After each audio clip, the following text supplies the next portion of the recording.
Allahümme salli ala Muhammedin ve ali Muhammed. Bismillahirrahmanirrahim. Elhamdü ve sena lillahi rabbil alemin. Ve bihi nesta'in ve huve hayrun nasirin vel mu'in. Amma ba'd. Kur'an-ı Kerim'de Allah'ın en çok zikr olunan sıfatları Er-Rahman ve Er-Rahim'dir. Bunu ona esaslanıp demiyorlar ki 114 surenin 113'ünde 113'ü Bismillahirrahmanirrahim ile başlayır. Ve Bismillahirrahmanirrahim'de Allah'ın Er-Rahman ve Er-Rahim sıfatı qeyd olunur. Burada bir mesele var. Er-Rahman ve Er-Rahim her ikisi eyni mənanı ifadə etsə də, yəni rəhimli, mərhəmətli, bağışlayan hər ikisi də eyni mənanı ifadə etsə də, təfsir alimləri burada bir fikir irəli sürüblər, bir yanaşma irəli sürüblər. Er-Rahman sifəti qeyd edirlər ki, bu dünyada Allahın Rəhman sifəti bütün məxluqata aiddir. Yəni xüsusən biz insanlara bunu şamil eləsək, yəni Allahın rəhməti bütün insanlardan məqsəd, yəni istər mömin olsun, istər qeyri-mömin olsun, istər müsəlman olsun, kafir olsun, bütpərəst, müşrik olsun, fərq eləməz. Yəni dinindən, imanından, irqindən fərqli asılı olmayaraq Allahın Rəhman sifəti bu dünyada hər kəsə şamildir. Amma Er-Rahim sifəti isə deyirlər, qiyamətdə ancaq mömin bəndələrə şamil olar. O mömin bəndələr ki, bu dünyada Allahın əmrinə, Peyğəmbərin sözlərinə, Əhl-i Beytin buyurduqlarına tabi olub onu icra ediblər. Və ona görə də Allah qiyamət günü Er-Rahim sifəti ilə onlara nəzər eləyər. Biz Ramazan ayının 9-cu duasını, günün duasını oxur ki, Allahümme ec'alli fihi nəsibə min rəhmətikəl vasiəti. İlahi, bu gündə geniş rəhmətindən mənim nəsibim nədirsə, bunu mənim üçün qərar ver. Allahın rəhməti həqiqətən də genişdir. Allahın mərhəməti, Allahın rəhməti bütün yaratdıqlarının üzərindədir. Bismillahirrahmanirrahimdə də biz bunu qeyd etdik ki, Er-Rahman sifəti bütün insanlara, bütün məxluqata şamildir. Amma Er-Rahim sifəti isə qiyamətdə ancaq möminlərə şamil olur. Biz də bugünün duasında Allahdan istəyirik ki, ilahi, geniş rəhmətindən bugün mənim nəsibim nədirsə, bugün mənə qismət olan nədirsə, payım nədirsə, onu mənə nəsib elə. Sonra oxuyuruq ki, Vəhdini fihil bərahini kəs-satiəti. Məni hidayət elə öz parlaq dəlillərinlə. Yəni biz Allahdan istəyirik ki, ilahi bizi doğru yola yönəlt, bizi hidayət elə sənin parlaq, gözəl dəlillərində.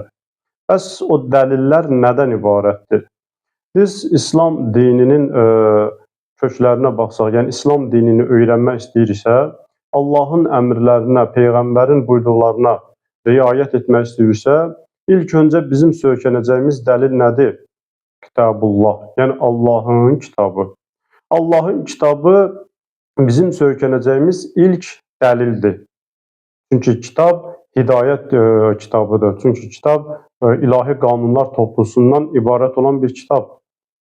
Biz bunu Qur'an-ı Kərimin Bəqərə surəsinin 185-ci ayəsində də oxuyanda görürük ki, ayə belədir: Şəhru Ramazanəl-ləzi unzilə fihil Qur'an. Ramazan ayı elə bir aydır ki, bu ayda Qur'an nazil olub. Bəs Qur'anın hədəfi nədir? Qur'anın məqsədi nədir? Niyə nazil olub? Hudən linnaz. İnsanları hidayət eləmək üçün. Yəni insanlara doğru yolu göstərmək üçün, insanları doğru istiqamətləndirmək üçün, insanları hidayət eləmək üçün Qur'an-ı Kərim nazil olub. Qur'anın hədəfi odur. Qur'an-ı Kərim həm də sonuncu Peyğəmbərin, Allah Resulü Həzrəti Muhammed sallallahu aleyhi və aleyhi və səlləmin bizə olan əmanətidir. Peyğəmbərimiz vida həccindən qayıdarkən Qədrxum çölündə uzun bir xütbə söyləyir. Xütbənin bir hissəsində Qur'an və Əhl-i Beyt haqqında olan hissəsində buyurur ki, İnni tarikum fikumus təqəlleyn, Kitəbəllah və itrəti və Əhl-i Beyti. Mən sizin aranızda iki ağır əmanəti tərk edib gedirəm. Birincisi Kitəbəllah, Allahın kitabı və itrəti və Əhl-i Beyti və mənim Əhl-i Beytim. İndi Peyğəmbər bunu buyurandan sonra indi bizə bir yol da göstərir. Bizə bir qayda da qoyur ki, lən yəftəriqa hatta yarida aleyyəl havuz. Bu ikisi, itirətim və Allahın kitabı, yəni qiyamət günü hovuzda mənə yetişənə qədər bir-birindən ayrılmaz. Bu birinci yol, birinci düstur ki, Peyğəmbər bizim fikrimizi, bizim diqqətimizi ora yönəldir ki, baxın, Qur'an və Əhl-i Beyt ta qiyamətə qədər hovuzda mənə yetişənə qədər bir-birindən ayrılmaz. Yəni bu ikisi nədir? Hidayət yoludur. Bu ikisi nədir? Hidayət dəlilidir. Mə in təməssəktum bihimə, bu ikisindən möhkəm yapışsanız, lən tədillu əbədən, heç vaxt yolunuzu azmayasınız. Bu da ikinci qayda. Yəni birinci qayda oldu ki, diqqətli olaq. Qur'an və Əhl-i Beyt Peyğəmbərə qiyamət günü gedib yetişənə qədər heç vaxt bir-birindən ayrılmaz. Yəni Qur'an Əhl-i Beytsiz deyil, Əhl-i Beyt də Qur'ansız deyil. İkinci düstur da budur ki, kim bu ikisindən birinin dalınca getsə, o zəlalətə uğrayar. Amma kim bu ikisindən də möhkəm yapışsa, hidayət olmaq istəyirsə, bu ikisindən möhkəm yapışsa, o şəxs heç vaxt zəlalətə uğramaz. Burada diqqəti cəlb edən bir məqam da odur ki, Peyğəmbər buyurur ki, İnni tarikum fikumuz təqəlleyn. Mən sizin aranızda iki ağır əmanət tərk edib gedirəm. Tərk etmək, yəni Allah o iki əmanəti mənə təhvil vermişdi. Kitabı və Əhl-i Beyti mənə əmanət vermişdi və mənim də boynumda belə bir vəzifə var idi ki, mən onu sizə kamil şəkildə çatdırım. Peyğəmbər də təbii ki, 23 il ərzində həm Allahın kitabını, həm də Əhl-i Beytə itaəti, Əhl-i Beytin vilayətini kamil şəkildə bizə çatdırıb və sonra buyurur ki, mən bunu tərk edib gedirəm. Yəni Allah mənə əmanət vermişdi, mənim vəzifəm onu olduğu kimi sizə çatdırmaq idi və mən də onu sizə çatdırmışam və sizin aranızda tərk edib gedirəm, sizin də boynunuzda vəzifədir. Sizin də boynunuzda haqq gəlir ki, bu ikisini bir yerdə cəm eləyəsiniz. Əməllərinizdə, dininizdə, əqidənizdə, imanınızda bu ikisini bir yerdə cəm eləyəsiniz. Ta əgər belə olmasa, siz zəlalətdə olarsınız, hidayət yolunu tuta bilmərsiniz. Əgər ikisini bir yerdə cəm eləyib, ikisinin arxasınca gedərsinizsə, əməlinizdə, dininizdə, imanınızda siz heç vaxt yolunuzu azmazsınız. Bu birinci dəlil idi ki, bizim söykənəcəyimiz Qur'an. İkinci söykənəcəyimiz dəlil sünnədir. Sünnə nədir? Sünnə o şeyə deyərlər ki, Peyğəmbərin dedikləri, Peyğəmbərin etdikləri və Peyğəmbərin bir işdə qərarı. Məsələn, Peyğəmbərin dediyi dedikdə, məsələn, bir işin yerinə yetirilməsində və yaxud da bir işin tərk olunmasında, əgər Peyğəmbər bir söz deyibsə, o bizim üçün dəlildir. Söykənəcəyimiz dəlildir ki, bunu Peyğəmbər deyib. Bu işi icra eləmək lazımdır, Peyğəmbər deyib. Və yaxud da ki, filan işi tərk eləmək lazımdır, Peyğəmbər deyib. Bu artıq bizim üçün dəlildir. Və yaxud da ki, heç deməyib, Peyğəmbər özü hansısa bir əməli eləyir.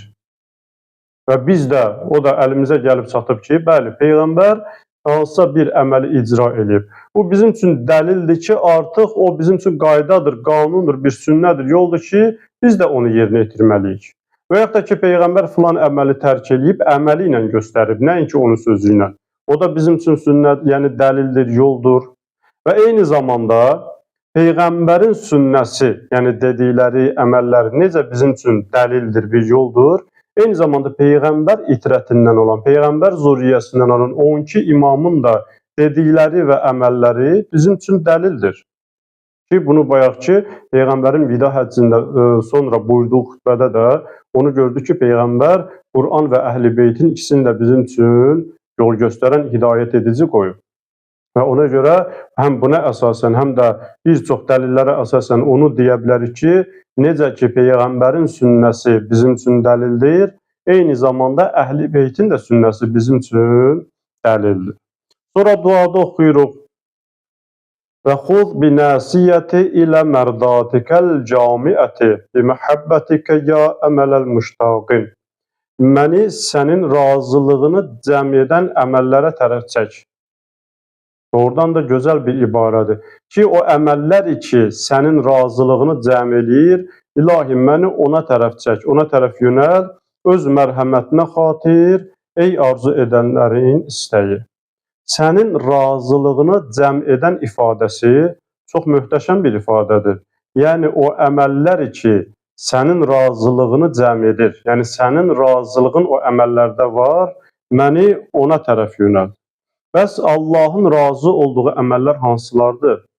Allahın razı qaldığı əməllər biz Qur'an-ı Kərimə baxsaq, bir çox ayələrini məsələn xülasələşdirsək, məsələn belə bir cümlə ilə ifadə etmək olar. Bütün o əməllər ki, Allah onun icrasını, onun yerinə yetirilməsini bizə vacib buyurub, o əməllər nədir? Allahın razı olduğu əməllərdir. Eyni zamanda Allahın razı olmadığı əməllər də var. O əməllər ki, onların tərkini Allah bizə vacib buyurub, o əməllər Allahın razı olduğu əməllər deyil. Bu birinci düstur. Allahın vacib buyurduğu əməllər Allahın razı olduğu əməllərdir. İkinci, məsələn, Bəqərə surəsinin 265-ci ayəsinə baxsaq, Allah hansı əməldən razıdır? Allah rizasını qazanmaq üçün mallarını infaq edənlər, yəni Allahın verdiyi maldan, ruzidən nəfəqə verərlər. Və ya Nisa surəsinin 114-cü ayəsinin məzmununa baxsaq, sədəqə vermək Allahın razılığına səbəb olan əməldir. Yaxşılığa əmr etmək, yəni əmr-bil-məruf etmək Allahın razılığına olan səbəbdir. İnsanların arasında islah etmək, yəni iki nəfərin arasında islah işlərini görmək, yəni onları barışdırmaq, aralarında olan soyuluğu aradan aparmaq, bunun özü də nədir? Allahın razı olduğu əməllərdir. Yaxud da ki, Rəd surəsinin 22-ci ayəsinin məzmununa baxsaq, səbr etmək Allahın razı olduğu əməldir. Namaz qılmaq, Allahın verdiyi ruzidən gizli və aşkar nəfəqə vermək ki, bu əməllər nədir? Allahın razı olduğu əməllərdəndir. Bu mövzuda Bəqərə surəsi 207-ci ayəni qeyd etmək yerinə düşərdi. O ayə nədir? Əmir əl-Müminin Əli əleyhissalamın Peyğəmbərin hicrət gecəsi, Peyğəmbərin yerində yatması və o fədakarlıqdan sonra nazil olan ayədir. Bəqərə surəsi 207-ci ayə. Ayə belədir. وَمِنَ النَّاسِ مَنْ يَشْتَرِ نَفْسَهُ اِبْتِغَاءَ مَرْضَاتِ اللّٰهِ İnsanlardan eləsi də var ki, Allahın razılığını əldə etmək üçün nəfsini satarlar. Yəni nəfsini fəda edərlər ki, Allahın razılığını əldə eləsin. Vallahu raufun bil ibad. Həqiqətən də Allah bəndələrinə qarşı raufdur, mehribandır. Ki bu ayənin nazil olmaq səbəbi Qureyş əhlindən bir neçə nəfər, yəni müşriklərdən, bir neçə qəbilədən, hər qəbilədən bir nəfər cəm olur ki, gecə Peyğəmbəri öldürsünlər və Peyğəmbərin yaxınları onlardan qisas tələb edə bilməsinlər. Niyə? Çünki bir nəfər yoxdur ki, bir nəfər təyin eləyə bilməsinlər ki, bir nəfər öldürüb, yəni cəm şəkildə olduğuna görə qisas tələb edə bilməsinlər. Təbii ki, bu məsələ də Allah tərəfindən Peyğəmbərə bəyan olunur. Peyğəmbər Əli əleyhissalama göstəriş verir ki, onun yerində yatsın. Əli əleyhissalam da Peyğəmbərin yerində yatır. Müşriklər gəlir ki, gecə ilə örtü işi götürüb öldürmək istəyəndə görürlər ki, burada yatan Peyğəmbər deyil, yəni İmam Əli əleyhissalamdır. Bu hadisədən sonra bu ayə nazil olur ki, insanlardan eləsi var ki, Allahın razılığını əldə etmək üçün öz nəfslərini satarlar. Ki, bu Əli əleyhissalamın şəhəni haqqında nazil olan ayət. Yəni, insan öz, necə ki, canmalı ilə Allah yolunda nəfəqə verir, sədəqə verir, Allahın razılığını əldə edir. Eyni zamanda canı ilə də Allah yolunda fədakarlıq etmək, bu da Allahın razı olduğu əməllərdəndir. Sonda Qur'an-ı Kərimdə bir ayədə Həzrəti Süleyman əleyhissalamın adından bir dua ki var, ayədə bildirilir. O dua ilə mövzunu sona çatdırmaq istəyirəm. Bu ayə Nəml surəsi 19-cu ayədir ki, ondan qabaqçı ayələr Həzrəti Süleyman əleyhissalamla qarışqanın söhbətidir.